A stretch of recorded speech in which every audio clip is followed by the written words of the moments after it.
Hello friends, welcome to my channel study for you. So guys, जैसा कि आज जो आपका एसएससी सीएचएसएल का 1 जुलाई के फर्स्ट शिफ्ट का एग्ज़ाम हो गया दोस्तों, जिसका जो है मैं आपको बिल्कुल 100% एक्यूरेट आंसर के साथ जो है इस वीडियो में बताऊंगा। तो देख लेते हैं कि किस प्रकार के जो है आज आपके 1 जुलाई के फर्स्ट शिफ्ट के एग्ज़ाम में जो है प्रश्न पूछे गए हैं।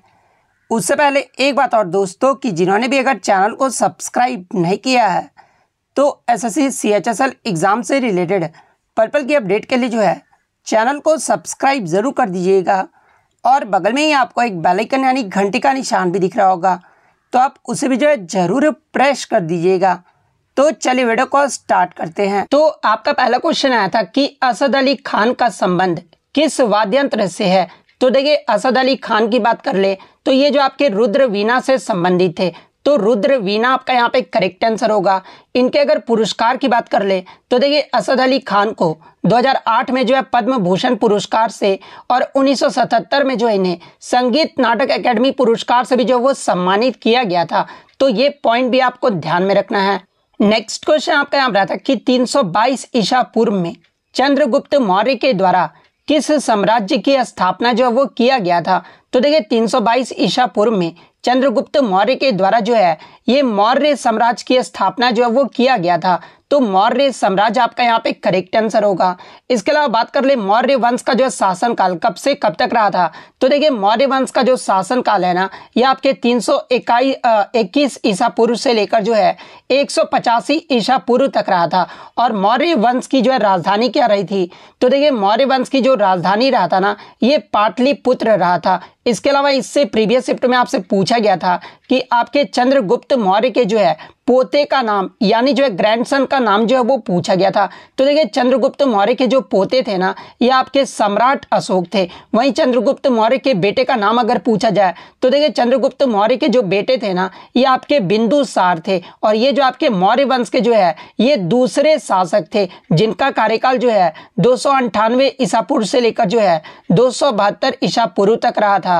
इसके अलावा मौर्य साम्राज्य के सबसे प्रसिद्ध शासक के बारे में पूछा जाए तो ये आपके सम्राट अशोक थे। इसके अलावा एग्जाम में यहाँ से प्रश्न बनता है, मौर्य वंश से पहले कौन सा वंश था। तो देखिए, मौर्य वंश से पहले जो है ये नंद वंश था। और नंद वंश की जो स्थापना है ना, ये आपके महापद्मानंद के द्वारा जो है वो किया गया था। और नंद वंश का जो शासन काल रहा था, ये आपका 343 ईसा पूर्व से लेकर जो है 321 ईसा पूर्व तक रहा था। इसके अलावा बात कर ले नंद वंश के अंतिम राजा कौन थे। तो देखिए, नंद वंश के जो अंतिम शासक थे ना, ये आपके धनानंद थे, जिसको हराकर जो है चंद्रगुप्त मौर्य ने 322 ईसा पूर्व में जो है मौर्य साम्राज्य की स्थापना जो है वो किए थे। इसके अलावा एग्जाम में प्रश्न बनता है कि मौर्य साम्राज्य के बाद कौन सा वंश आया था। तो देखिए, मौर्य साम्राज्य के बाद जो है आपका शुंग वंश आया था। और मौर्य साम्राज्य के जो अंतिम शासक थे ना, ये आपके बृहदत्त थे। और बृहदत्त की हत्या जो ये किसके द्वारा किया गया था। तो देखिए, पुष्यमित्र शुंग के द्वारा जो है बृहदत्त की हत्या करके जो है शुंग वंश की स्थापना जो है वो किया गया था। तो ये फैक्ट भी आपको ध्यान में रखना है। नेक्स्ट क्वेश्चन आपका यहाँ रहा था कि इनमें से किस नृत्यांगना को जो है सबसे कम उम्र में पद्म भूषण पुरस्कार से सम्मानित किया गया था। तो देखिए, मैं आपको बता दूं कि सबसे कम उम्र में पद्म भूषण पुरस्कार पाने वाली जो नृत्यांगना है, ये आपके सोनल मानसिंह है। तो सोनल मानसिंह आपका यहाँ पे करेक्ट आंसर होगा। और सोनल मानसिंह को जो है पद्म भूषण पुरस्कार से कब सम्मानित किया गया था। तो इन्हें जो 1992 में जो है सबसे कम उम्र में जो है पद्म भूषण पुरस्कार से सम्मानित किया गया था। इसके अलावा बात कर ले सोनल मानसिंह, ये जो आपका किस नृत्य से संबंधित है। तो ये आपका भरतनाट्यम और ओडिसी नृत्य से संबंधित है। तो ये फैक्ट भी आप ध्यान में रखिएगा। इसके अलावा मैं आपको बता दूं कि सोनल मानसिंह ही जो है 2003 में जो है ये पद्म विभूषण पाने वाली भी जो है सबसे कम उम्र की व्यक्ति है। तो ये फैक्ट भी आपको ध्यान में रखना है। नेक्स्ट क्वेश्चन आपका यहाँ रहा था कि किस पंचवर्षीय योजना का जो उद्देश्य था ना, वो आपका बुनियादी और भारी उद्योगों के विकास पर विशेष जोर देने के साथ जो है तेजी से औद्योगिकरण करना था।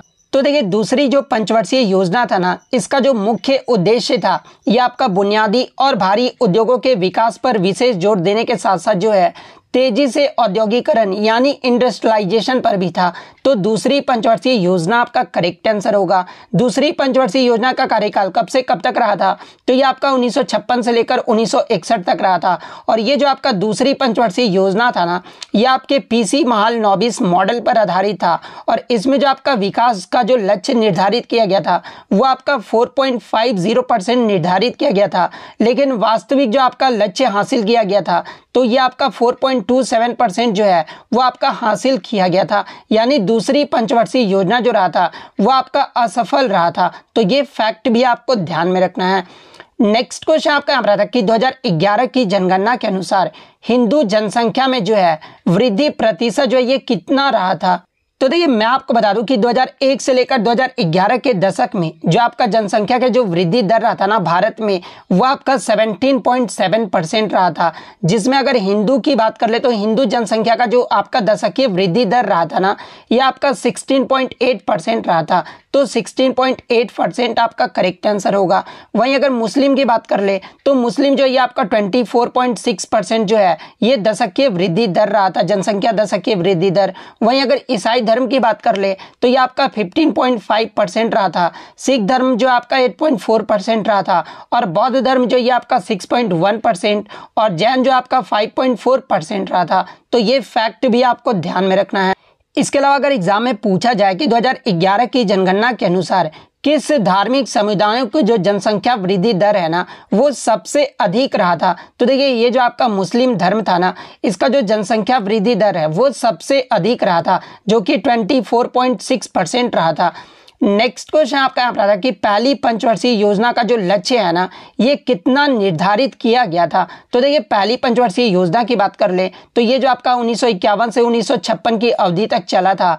और इसमें जो आपका लक्ष्य निर्धारित किया गया था ना वो आपका 2.1% जो वो लक्ष्य निर्धारित किया गया था। और इसमें जो आपका वास्तविक जो वृद्धि हुआ था ना वो आपका 3.6% हुआ था। तो 2.1% आपका यहाँ पे करेक्ट आंसर होगा। इसके अलावा पहली जो पंचवर्षीय योजना था ना ये आपके हेराल्ड डॉमर मॉडल पर आधारित था। और प्रथम पंचवर्षीय योजना में जो है आपके भारत में आर्थिक विकास पर जो वो जोर दिया गया था। और सबसे ज़्यादा जो आपका जोर है ना ये आपके कृषि क्षेत्र पर जो है इसमें जो वो केंद्रित किया गया था। तो ये फैक्ट भी आप ध्यान में रखिएगा। नेक्स्ट क्वेश्चन आपका यहाँ पर आता है कि पोंगल जो कि आपका तमिलनाडु में 4 दिवसीय त्यौहार है और ये जो आपका किस फसल के कटाई के दौरान जो है इस त्यौहार को जो वो मनाया जाता है? तो देखिए पोंगल की सबसे पहले बात कर ले तो ये जो आपका तमिलनाडु का एक त्यौहार है जो कि मकर संक्रांति का दूसरा नाम है। और ये जो आपका 4 दिवसीय उत्सव है और ये जो आपका किसके फसल की कटाई के दौरान मनाया जाता है? तो ये आपके चावल की फसल के दौरान जो है इस त्यौहार को जो वो मनाया जाता है। तो चावल आपका यहाँ पे करेक्ट आंसर होगा। नेक्स्ट क्वेश्चन आपका यहाँ पर आता है कि 2018 एशियाई खेलों में जो है भारत के उद्घाटन समारोह में जो है ध्वजवाहक जो है ये कौन रहे थे?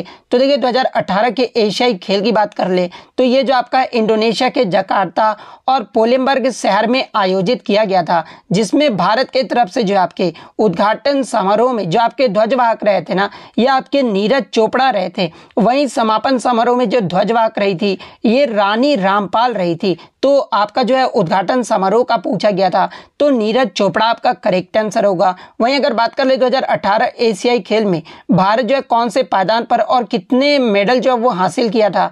तो देखिए भारत जो है आपका 8वें पायदान पे रहा था। और इसमें भारत जो है टोटल 70 पदक जो है वो जीते थे, जिसमें 16 जो है वो 16 जो वो गोल्ड मेडल जीता गया था, 23 जो वो सिल्वर मेडल जीता गया था और 31 जो था वो आपका ब्रॉन्ज मेडल शामिल था।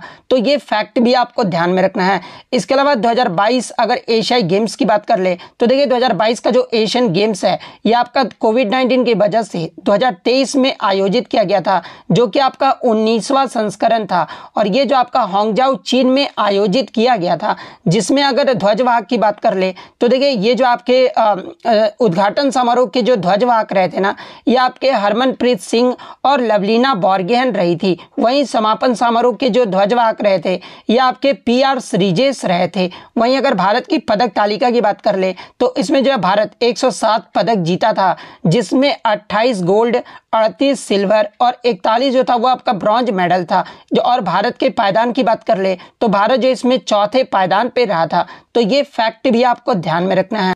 नेक्स्ट क्वेश्चन आपका यहाँ पर आता है कि मौलिक अधिकार आत्म दोषारोपण के संबंध में जो है कौन सा अधिकार देता है। तो देखिए आत्म दोषारोपण से संबंधित आपका अनुच्छेद कौन सा है। तो देखिए अनुच्छेद 20 में आपका बताया गया है कि अपराधों के लिए दोष सिद्धि के संबंध में संरक्षण प्रदान करना, ये जो आपका अनुच्छेद 20 में बताया गया है। और अनुच्छेद 20 जो है ये आपका एक मौलिक अधिकार के अंतर्गत आता है। और किस मौलिक अधिकार के अंतर्गत आता है, तो ये आपके स्वतंत्रता का अधिकार के अंतर्गत आता है। और स्वतंत्रता का अधिकार ये जो आपका अनुच्छेद 19 से 22 तक है।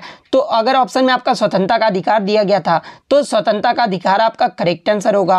और वर्तमान में जो आपके 6 मौलिक अधिकार कौन कौन से हैं, तो पहला आपका समानता का अधिकार है जो कि आपका अनुच्छेद 14 से 18 तक है। सेकंड आपका स्वतंत्रता का अधिकार है जो कि आपका अनुच्छेद 19 से 22 तक है। थर्ड आपका शोषण के विरुद्ध अधिकार है जो कि आपका अनुच्छेद 23 से 24 तक है। फोर्थ आपका धर्म की स्वतंत्रता का अधिकार जो कि आपका अनुच्छेद 25 से 28 तक है। फिफ्थ आपका सांस्कृतिक और शैक्षिक अधिकार है जो कि आपका अनुच्छेद 29 और 30 में है। सिक्स्थ आपका संवैधानिक उपचारों का अधिकार जो कि आपका अनुच्छेद 32 में जो ये आपका वर्णित है। तो ये आपके वर्तमान में जो है आपके 6 मौलिक अधिकार हैं। तो ये फैक्ट भी आपको ध्यान में रखना है। नेक्स्ट आपका यहाँ पर आता है कि जनगणना में लिंगानुपात यानी सेक्स रेशियो को जो है किस प्रकार से निकाला जाता है। तो देखिए जनगणना में आपका जो लिंगानुपात है ना वो आपका प्रति 1000 पुरुषों पर महिलाओं की जितनी भी संख्या होती है ना उसे जो है लिंगानुपात जो है वो कहा जाता है। तो प्रति 1000 पुरुष आपका यहाँ पे करेक्ट आंसर होगा।